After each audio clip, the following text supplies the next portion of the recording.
had a sort of a dedication ceremony at the hospital, and some press person came up to me and said, "Why did you name it G.A. Richards?" I said, "Because he made the money that made it possible." I mean, that's that simple. I didn't make that money. I inherited it.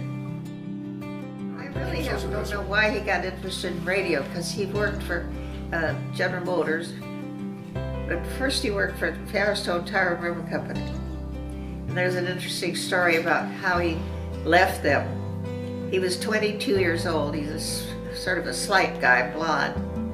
And he was having dinner in Akron with Harvey Firestone Sr., the big boss.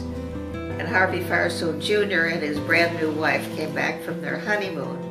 And the old man was so rotten to them. And I suppose you're going to get a cushy job, blah, blah, blah. And my dad stood up, all 5'8" of him, and said, "Mr. Firestone, if you treat your own family like this, I don't want to work for you anymore," and walked out. I thought that took guts. It was fun. When it stopped being fun, we got out.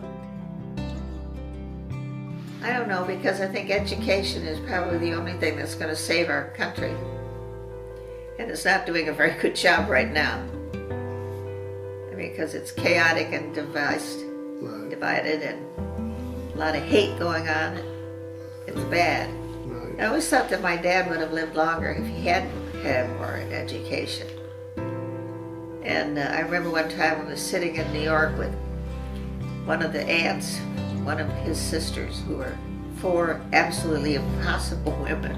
And they were arguing and talking about my father's bad grammar. "Oh, George is atrocious." And I finally couldn't stand it any longer. And I said, "Look, if he had had the opportunity to go to some fancy school like he sent you to, and had the opportunity to have an education, instead of working his tail off to support all 4 of you, language wouldn't have been so obtrusive to you." Wow. And I walked out, and I never went back. Well, I would say keep trying, and don't get discouraged and give up, because something will happen, and you'll be happy about it.